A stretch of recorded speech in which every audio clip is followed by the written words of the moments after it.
has to be like a bridge brought between them. I do think actually social media is one of those places where that can happen. I was just looking at some stats earlier today, and about 60% of the like older crowd, which is 90 and above. No one here. Hey, when it comes down to brass tacks, I don't care. Call me old, just get her elected. Well, like 60% of those folks, like more than half, like, are on Facebook, like, and actively using it. So like, I think that's a really great place for where we can like meet both needs. Yeah. So a few things on that, and that's actually one of the things that we're really testing out right now is, you know, when I started organizing 8 years ago, there wasn't even Twitter, right? It was not a thing, or Facebook. You know, I cringe thinking of what I was posting 8 years ago on Facebook or what that looks like. I should just throw my computer down the drain. But a few things.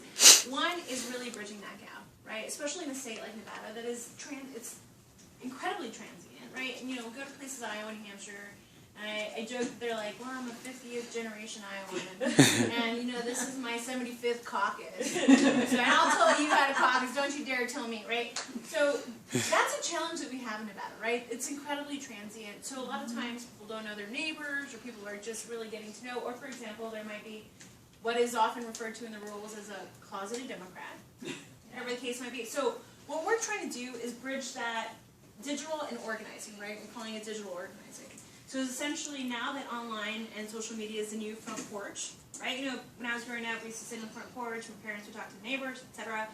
Is really trying to create our own echo chamber on Twitter, on social media, on Facebook, on Instagram, on Snapchat, whatever also the kids are using now, because I think more kids are using more Snapchat versus Facebook or Instagram or something. I don't know, Han can tell us.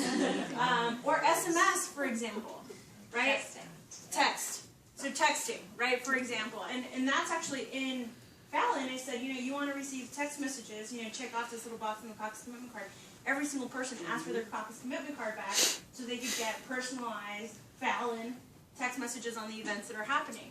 So this is something that we're really exploring and ensuring that our volunteers and our organizers, whether they have a one-on-one meeting and they say, great one-on-one meeting with Kimmy Cole, we're so excited to work with the Douglas County Democrats.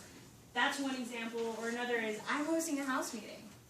I'm going to tag every single one of my friends. You know, that's the thing, is that I can come in and I can knock on these doors, or I can, you know, we can send canvassers, but unless it's neighbor to neighbor, even online, and unless it's people you know, even online, that is going to be the most effective. The other thing about that is last night we had a young people event in Reno. If you didn't receive your invitation, it might have been lost. But so For the record, I mean, it was a youth listening session, and me and Emmy were like we're sitting so there cool. like, And we're really cool, we're young and hip too. And then they're all talking about stuff, and I'm like Googling it on the side. I'm like, I'm out of touch. like, I'm young and hip. Blazer, get out of here. Yeah. I tried though. But there are a few things that I think can be really encouraging for us as Democrats, even Hillary supporter or not, but that I found incredibly inspiring. One, we had a really diverse group of about 12 young people there, maybe 15. From all walks of life, UNR students, young professionals, high school students. We had 4 high school students there who have a goal of setting up a Young Democrats high school group in every high school in Washoe County over the next, you know, I don't remember how long they said, but they're just so excited, right? They're so pumped about organizing, and I'd ask, you know, we asked a lot of different questions about the issues that were important to them. That's the other thing, is that young people, if they're informed, they're really informed, but we've got to meet people where they're at. We've got to make sure that we're going to the places where they're hanging out, where they're congregating, and we're talking about issues that they care about. And that's something that they made very clear to us. They said, you know, we can talk about the candidate all day long, but it's about the issues. And for example, I've never thought about minimum wage as a young person's issue. And he's like, but think about it. When you're in college, what kind of job do you have? When you're in high school and you're trying to save up for college, or you're trying to get a car, what kind of job do you have? Or you're in a tough spot as a young professional, what kind of job do you have? And a lot of times, young professionals and young people are, you know, there's a clause that they told us about that if you're, I believe, 17 or 18 and under, you can get paid below minimum wage for a certain amount of time. And a lot of times that's the time that they're having their summer jobs, right? So they started talking about a lot of these different issues that to me was really eye-opening. Of course, they care about social issues. You know, it's a compassionate generation of millennials that I like to associate myself with. I don't know if they would agree with that. And one other really great part of that is that, so this was a mix of people that are just getting involved in the campaign, or they're fellows, or just really starting to dive in. And then somebody spoke up, and his name is Carlos, and he's from Fallon. He said, wait a minute, guys, we're forgetting about a whole other group of Nevadans, and that's young, rural Nevadans, and the issues that are important to us, and how we're reaching them, and how we're talking about the issues that are affecting them. And that, for us, I think, was a really great moment of taking a step back, you know, from our progressive tower, of saying, you know, yeah, we're in Reno, or we're in Las Vegas, where everyone feels great about the Supreme Court ruling, or whatever the case might be. And he's like, but this is not always the case in our communities. So how are we talking about these issues, and what are the issues that are going to build that bridge in rural Nevada? So, you know, and his name is Carlos, and he's organizing in Fernley right now in Lyon County, and his goal is to turn Lyon County blue again. And Again? I think he was blue before. It's not what he says. I think Mineral County was blue. Can we You know, clone those? I go with it. I'm like, Yeah, yeah, man, man, please do it again. One of the things for rural organizing and young people is we did mock caucuses in every rural high school. I did them in every single high school. And in addition to that, the Little Lake School, we had 88 people show up, with parents and community members and the high school seniors. But one of the things that was really remarkable about it is that none of the Republicans showed up to teach their people how to caucus. Well, that's the thing. So I taught them both. I taught the Democrats, and then I turned around and I taught the Republicans, young people, and they were just like so excited that the Democrats were nonpartisan and not, you know, not politically mean.